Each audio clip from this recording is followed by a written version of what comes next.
Hi food lovers, welcome back to my channel ಕ್ರೂಟೈಲ್ಸ್. ಇವತ್ತು ನಾನು ಮನೆಯಲ್ಲೇ ಗಿಣ್ಣ ಹೇಗೆ ಮಾಡೋದು ಅಂತ ಹೇಳ್ಕೊಡ್ತೀನಿ. ಬನ್ನಿ ಮಾಡೋಣ. ಆದರೆ ಗಿಣ್ಣ ಮಾಡೋಕ್ಕೆ ಗಿಣ್ಣದ ಹಾಲು ಬೇಕು.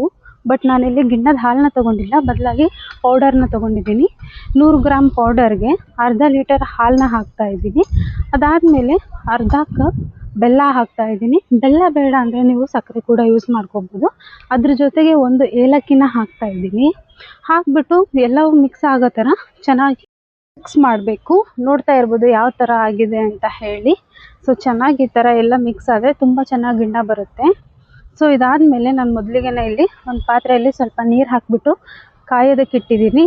ನೆಕ್ಸ್ಟ್ ಅದೇ ನಾವೇನು ಮಿಕ್ಸ್ ಮಾಡಿದ್ವಲ್ಲ ಅದೇ ಪಾತ್ರೆನ ನಾವು ನೀರಿನೊಳಗಡೆ ಇಟ್ಬಿಟ್ಟು ಈ ಥರ ಒಂದು ಪ್ಲೇಟ್ನ ಮುಚ್ಚಿಬಿಟ್ಟು ಅದ್ರ ಮೇಲ್ಗಡೆ ಏನಾದರೂ ಸ್ವಲ್ಪ ತೂಕ ಇರೋದನ್ನು ಇಡಬೇಕಾಗತ್ತೆ. ಸೊ ದಟ್ ಅದು ಮೇಲ್ಗಡೆ ಚೆಲ್ಲೋಗಲ್ಲ ಅಂತ ಹೇಳಿ.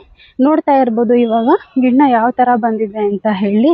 ತಿಂತಾ ಇದ್ದರೆ ತುಂಬಾ ಸಖತ್ತಾಗಿರುತ್ತೆ. ಎಷ್ಟು ತಿಂದ್ರೂ ಇನ್ನು ತಿನ್ನಬೇಕು ಅಂತ ಅನಿಸುತ್ತೆ. ಸೊ ನೀವು ಒಂದ್ಸರಿ ಟ್ರೈ ಮಾಡಿ. ಇಷ್ಟ ಆದರೆ ಲೈಕ್ ಮಾಡಿ, ಶೇರ್ ಮಾಡಿ, ಕಮೆಂಟ್ ಮಾಡಿ ಹಾಗೂ ಸಬ್ಸ್ಕ್ರೈಬ್ ಮಾಡೋದನ್ನು ಮಾತ್ರ ಮರಿಬೇಡಿ. Thank you so much for watching. Bye.